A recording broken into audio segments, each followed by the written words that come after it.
Hi everyone, welcome to this training program on transformers.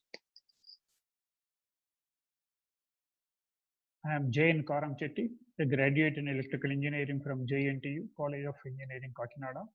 I have done my MTech in electrical engineering from IIT Kharagpur. I have done a diploma in business finance from ICFI, Hyderabad. I am a certified energy auditor from BEE, Ministry of Power, and a master trainer in solar rooftop grid engineer from NISC MNRE. And I have industrial experience from the development engineer to chief executive officer in private limited companies, multinational companies for 37 years. I have also experience in teaching and the training of engineers and executives at Engineering Staff College of India, Hyderabad for 10 years. Object to the module developed is the author is a qualified and experienced in electrical engineering, power electronics, energy conservation, and auditing, design and implementation of solar photovoltaic power plants, to share his theoretical practical knowledge with engineering professionals to improve their skills and in turn to develop India. Now, generation of heat. When the resistive and other losses are generated in transformer windings, heat is produced. This heat must be transferred into and taken away from the transformer oil. The winding copper retains its mechanical strength up to several hundred degrees of Celsius. Transformer oil does not significantly degrade below about 140 degrees, but paper insulation deteriorates with greatly increasing severity of its temperature rises above the 90 degrees centigrade. The cooling oil flows therefore ensure that the insulation temperature is kept below this figure as far as possible. Now, typical oil cooling is ON-AN, which is used in most of the transformers up to 1 MVA to 5 MVA also. The first letter refers to the type of internal cooling medium in contact with the winding. This may be O is a mineral oil or a synthetic insulating liquid with fire point up to 300 degrees centigrade. K is an insulating liquid with fire point greater than 300 degrees centigrade. L is the insulating liquid with no measurable fire point. Second letter refers to the circulation mechanism for the internal medium from the options described above.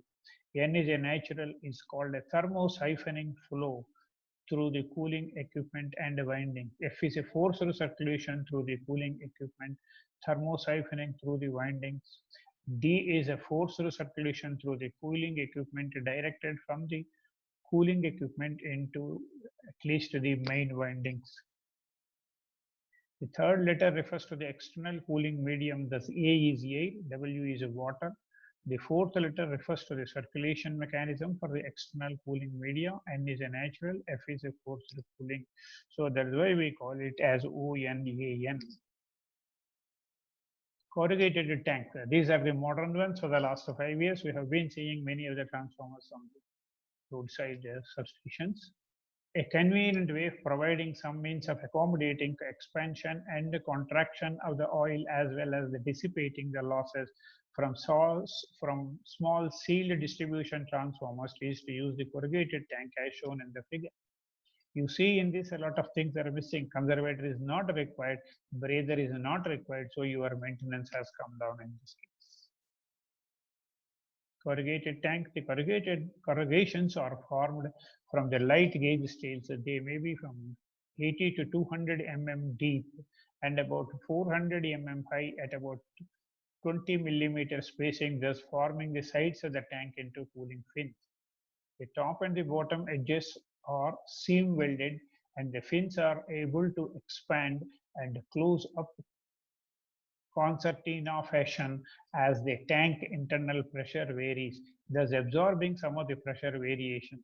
The system is not without its disadvantages. It is necessary to maintain a high level of quality control on the seam welded fin edges, and because of the thin gauge of the metal used, a good paint protective treatment is necessary. This might not be readily achieved if the fins are too deep and too closely spaced. To minimize these problems, it is considered that the material thickness should be no less than 1.5 mm. Typical oil flow in ON, AN, you can see inside the transformer how it flows. Heat is generated in the winding. Heat is a transfer to oil. Oil gets heated up. Hot oil flows to the top. Hot oil flows to cooling tubes and fins. Oil gets cooled in the radiator. Cold oil flow down in the radiators. Cold oil flows to the bottom.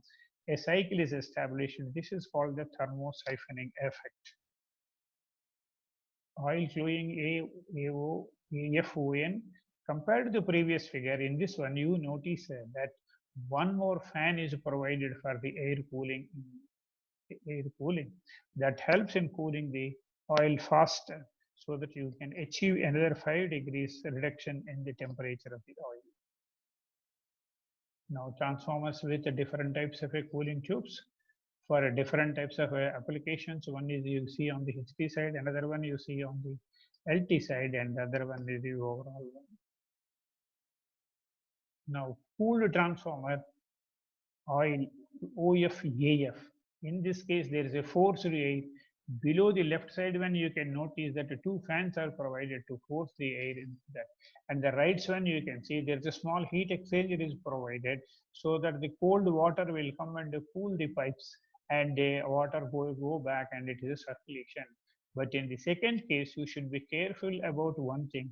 The oil pressure should be more than the water pressure. In case there is a leakage in the cooler system, the oil should leak into the water, but water should not leak into the oil.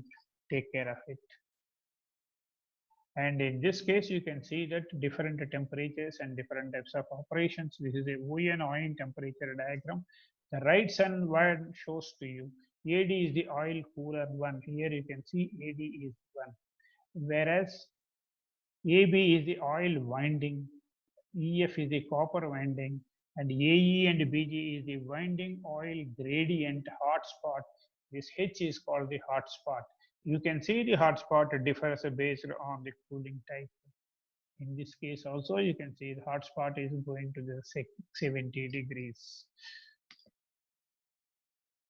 In this case it is a 68 degrees. Effective cooling improved by the pumps.